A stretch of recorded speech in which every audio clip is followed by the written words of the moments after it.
Facebook use কৰাৰ কাৰণে ফেচবুকে আমাৰ পৰা কিবা চাৰ্জ কৰে নেকি?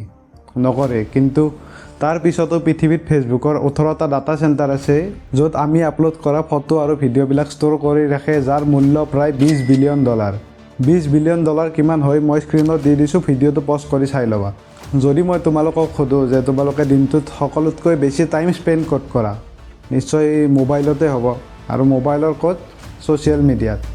আজিৰ দিনত ছ'চিয়েল মিডিয়া ক'ত নাই? সৰু বাচ্চা এটাই ভাত খাব পৰা নহওঁতে ইনষ্টাগ্ৰামত ৰিল স্ক্ৰল কৰিব পৰা হৈ যায়, আৰু সিহঁতে যেতিয়া ৰিল স্ক্ৰল কৰি থাকে তেতিয়া সিহঁতৰ পেৰেণ্টছবিলাকেও প্ৰাউড কৰি কিনে কয় মানে যে আমাৰ বাবু বা মাইনাই ইনষ্টাগ্ৰামত ৰিল স্ক্ৰল কৰিব পৰা হৈছে, কিবা এইটো কৰিব পৰা হৈছে, সেইটো কৰিব পৰা হৈছে, মোবাইল টিপিব জানে, কিবা কিবি। তাৰ ফলত কি হয়, পিছত মানে এনেকুৱা অৱস্থা হয়, মানে চব নহয় কিন্তু কেতিয়াবা মানে যদি সৰু বাচ্চাক যদি মোবাইল দি দিয়া যায়, দি দিয়াৰ পিছত মানে কেতিয়াবা বাচ্চাবিলাকৰ মানে পিছত কেতিয়াবা এনেকুৱা অৱস্থা হৈ যায়। ছ'চিয়েল মিডিয়া আৰু স্মাৰ্টফোন এডিকশ্যনে আমাৰ জীৱনবিলাক ইমান আনপ্ৰডাক্টিভ কৰি দিছে মানে যে মই ভাবিছিলোঁ যে ADRE এক্সামৰ কাৰণে পঢ়িম বুলি লওঁতে মোবাইলত এটা ন'টিফিকেশ্যন আহি গ'ল যে ইনষ্টাগ্ৰামৰ পৰা এটা ন'টিফিকেশ্যন আহিল। তাৰপিছত ইনষ্টাগ্ৰামটো খুলিলোঁ, খোলাৰ পিছত এটা ৰিল এটা চালোঁ, সেই ৰিলটো চোৱাৰ পিছত স্ক্ৰল কৰি কেতিয়া মানে 1 ঘণ্টা 2 ঘণ্টা 3 ঘণ্টা পাৰ হৈ পঢ়া টাইম যায়, শোৱা টাইম কেতিয়া হ'ল গমেই নাপালোঁ।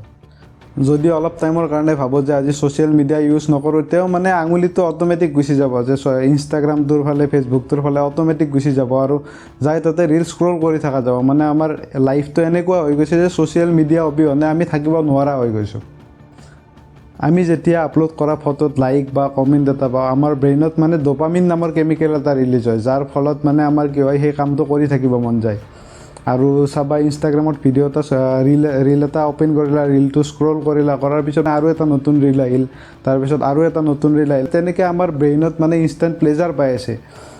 নতুন ৰিল এটা অহাৰ লগে লগে মানে আমি 30 ছেকেণ্ডৰ পিছত, 1 ছেকেণ্ডৰ পিছত মানে আমাৰ ব্ৰেইনে কিবা এটা ৰিৱাৰ্ড পাই আছে। ৰিৱাৰ্ডটো পাই থকাৰ ফলত কি হৈছে, ড'পামিন নামৰ কেমিকেলটো ৰিলিজ হৈ আছে। ৰিলিজ হৈ থকাৰ পিছত কি হৈছে মানে আমাৰ সেই ভিডিঅ'টো মানে বাৰে বাৰে চাই থাকিব ইচ্ছা যায়, আৰু যে এইটো ভিডিঅ' চালোঁ, তাৰপিছত আৰু স্ক্ৰল কৰি দিলোঁ, আৰু এটা নতুন ভিডিঅ' আহিল আৰু সেইটো চালোঁ, মানে তেনেকৈ আমাৰ চলি যায়ে থাকে।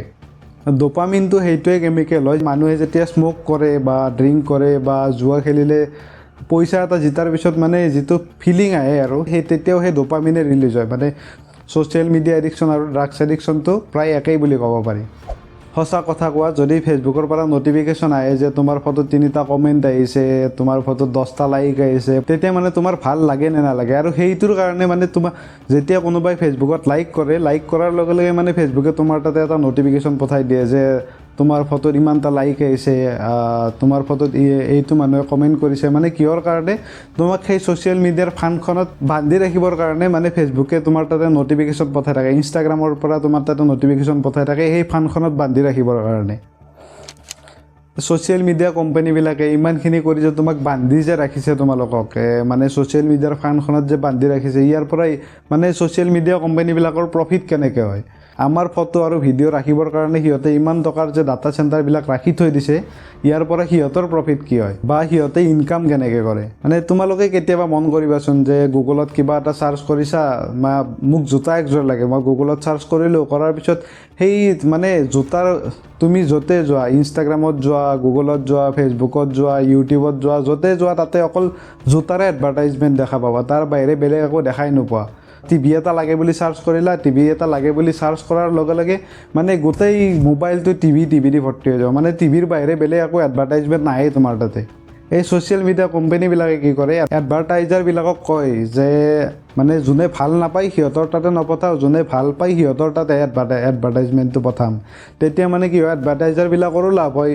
আপোনাৰ মানে কি কৰি আছে সিহঁতে, আপোনালোকৰ ডাটাবিলাক মানে এডভাৰটাইজাৰৰ তাতে বেছি আপোনালোকৰ পৰাই মানে সিহঁতে প্ৰফিট কৰি আছে। এতিয়া এবাৰ ভাবিছোঁ, আমি যেতিয়া ছ'চিয়েল মিডিয়া ইউজ কৰা নাছিলোঁ, মানে ছ'চিয়েল মিডিয়া কেতিয়াৰ পৰা আহিল, যেতিয়াৰ পৰা জিঅ' আহিল, তাৰপিছত ছ'চিয়েল মিডিয়াৰ ইউজটো বহুত বেছি হৈ গ'ল। তাৰে আগৰ কথাখিনি ভাবা একবাৰ। আগত আমি কি কৰিছিলোঁ, পথাৰত গৈছিলোঁ, লগৰ লগত ক্ৰিকেট খেলিছিলোঁ, ফুটবল খেলিছোঁ, বা ক'ৰবাত কিবা এটা অনুষ্ঠান হ'লে তাত চব মানে লগত একেলগে গৈ তাতে ফূৰ্তি কৰিছিলোঁ, আৰু আগতে তেনেকুৱা আছিল।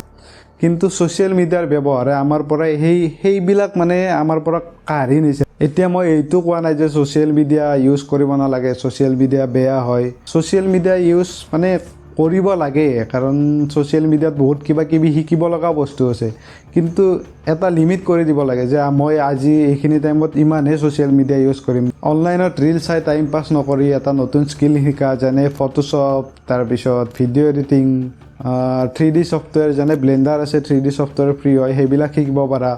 এইবিলাকৰ ইউটিউবত লাখ লাখ টিউটৰিয়েল এভেইলেবল আছে আৰু ফ্ৰীতে আছে। ছ'চিয়েল মিডিয়াৰ বেয়াৰ ফালে নাযায়, ৰিলছত নাযায়। তোমালোকে এটা কাম কৰা, ইউটিউবত চোৱা, বহুত টিউটৰিয়েল ভিডিঅ' এভেইলেবল আছে, এইবিলাক চাই এইবিলাকত টাইম দিয়া। তেতিয়া কি হ'ব, তোমাৰ স্কিল এটা হ'ব, যে নতুন স্কিল এটা আহিব। যদি ভিডিঅ'টো ভাল লাগিছে লাইক এটা কৰি দিবা, আৰু যদি বেয়া লাগিছে তেনেহ'লে ডিছলাইক কৰি দিবা। তাৰপিছত যদি ফিউচাৰত তেনেকুৱা ভিডিঅ' পাই থাকিব খোজা তেনেহ'লে মোৰ এইটো চেনেলটো ছাবস্ক্ৰাইব কৰি দিবা। আজিৰ কাৰণে ইমানেই।